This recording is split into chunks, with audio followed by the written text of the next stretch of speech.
RRI Radio Tangga Bencana COVID-19. Selamat pagi Pak Sony, salam sehat. Selamat pagi, salam sehat. Baik, Pak Sony, ini bicara tentang aplikasi Inisa, seperti apa bisa gambarannya? Ya, sistem yang kita bangun Inisa itu adalah sebuah sistem yang kita bangun untuk menata tata kelola perjalanan wisata di Labuan Bajo.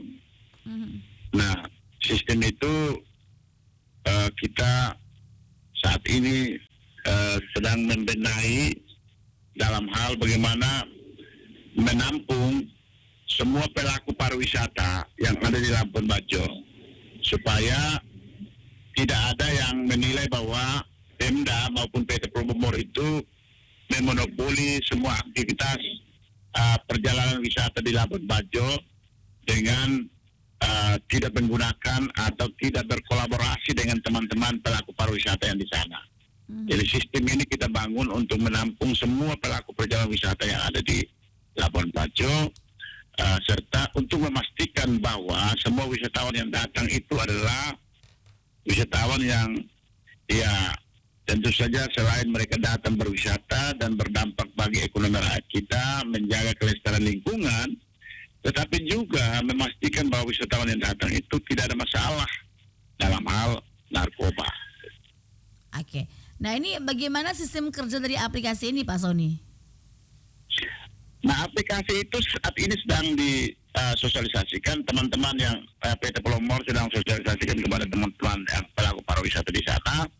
Kan kemarin-kemarin kan kita sudah sosialisasi, tapi karena pemerintah Bapak Presiden, Bapak Gubernur meminta supaya lakukan sosialisasi lebih dalam lagi dengan berbagai pelaku pariwisata, kemudian benahi sistem yang ada agar sistem itu menampung seluruh pelaku pariwisata. Sebelumnya itu kita belum terlalu menampungnya, dan karena arahan Bapak Presiden, Bapak Gubernur NTT, maka kita lagi sedang benahi dan mudah-mudahan Januari 2023 itu kita sudah jalan optimal. Oke, masih dalam proses pembuatan dan juga sosialisasi nih Pak Sony ya? Ya. Oke, untuk progresnya sendiri dan juga kendalanya apa saja yang ditemui Pak Sony selama proses sedang berjalan saat ini?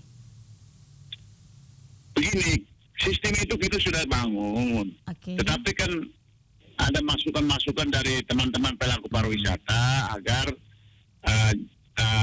mereka juga ada di dalam gitu. Maka perlu diperbaharui lagi sehingga teman-teman juga ada di dalam. Tidak boleh ada yang tidak di dalam.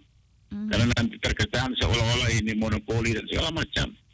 Karena itu kita menghadirkan teman-teman mereka semua itu, pelaku perjalanan wisata itu di dalam sistem yang kita bangun. Karena itu teman-teman teknisi sedang membenahinya secara baik. Oke, nah kemudian Pak Sony, kita bicara tadi tentang aplikasi ini juga selain bisa untuk mendata para wisatawan, juga bisa untuk mencegah nih terjadinya peredaran narkoba nih di Labuan Bajo yang merupakan daerah wisata premium. Nah, dalam pengamatan dari Pak Sony sendiri sebagai Kadis Parekraf ini, bagaimana keadaan di Labuan Bajo dalam hal misalnya kecenderungan atau indikasi dalam peredaran narkoba ini?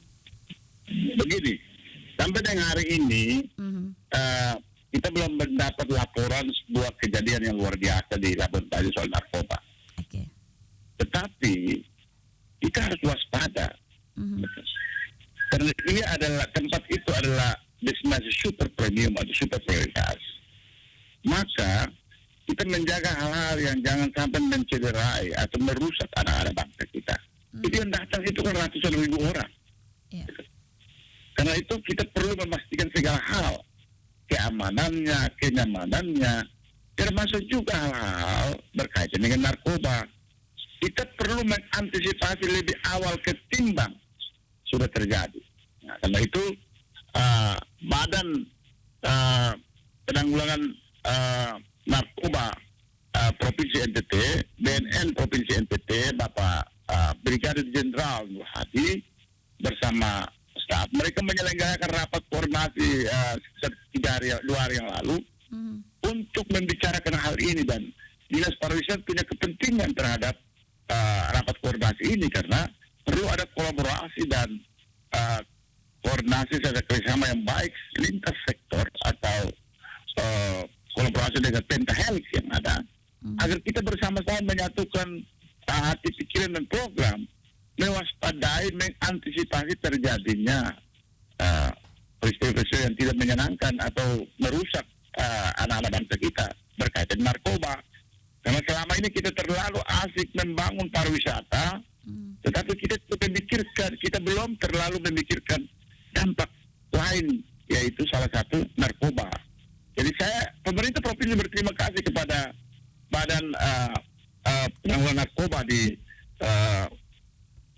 NTT, Pak Brigadir Nur Hadi yang telah menyelenggarakan rapat koordinasi itu. Begitu, Mbak. Oke. Kemudian Pak Sony, selain aplikasi Inisa yang memang masih dalam tahap pembuatan dan juga sosialisasi, apakah ada cara lain yang juga mungkin dilakukan oleh berbagai sektor termasuk Kemenparekraf untuk mencegah peredaran narkoba ini sendiri di daerah kawasan super premium ini, Pak? Baik, dalam rapat itu kami sudah bersepakat. Satu, perlu dibangun kantor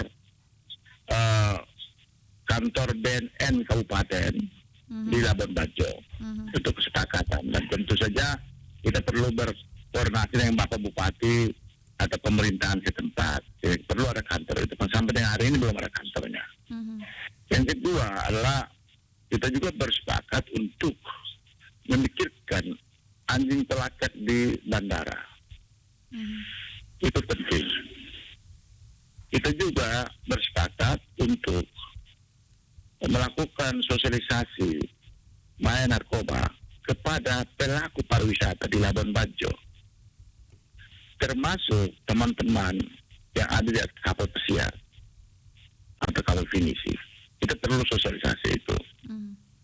Lalu nanti terakhir setelah sosialisasi semua, baru teman-teman dari BNN melakukan uji petik pemeriksaan urin bagi pelaku perjalanan pariwisata maupun wisatawan. Itu. Oke. Yang terakhir, wisatawan maupun teman-teman pengelola pariwisata. Oke. Kemudian yang terakhir nih Pak Sony, apa harapan dan juga himbauannya? Silakan. Begini, kita perlu menjaga Labuan Bajo sebagai destinasi super prioritas itu dengan baik. Tentu pelayanan perjalanan wisata kita perlu tingkatkan, kenyamanan kita perlu tingkatkan, kebersihan kita perlu tingkatkan. Tapi juga kita perlu juga menjaga dan mewaspadai terjadinya bahaya narkoba itu. Itu saya mengimbau agar kita semua pelaku perjalanan wisata, pengelola pariwisata, pemerintah daerah, berbagai stakeholder, akademisi, anak-anak mahasiswa kita, anak-anak siswa kita, semua stakeholder harus mewaspadai dan dapat terjadinya bahaya narkoba di tempat yang negara telah menempatkan sebagai destinasi. Terima kasih, Mbak. Oke, baik. Terima kasih Pak Sony untuk informasinya pagi hari ini. Kita menantikan bersama di Januari 2023 nih Pak ya, saat aplikasi Inisa ini bisa digunakan. Baik, terima kasih. Selamat pagi. Terima Baik, selamat pagi, salam sehat selalu. Terima kasih.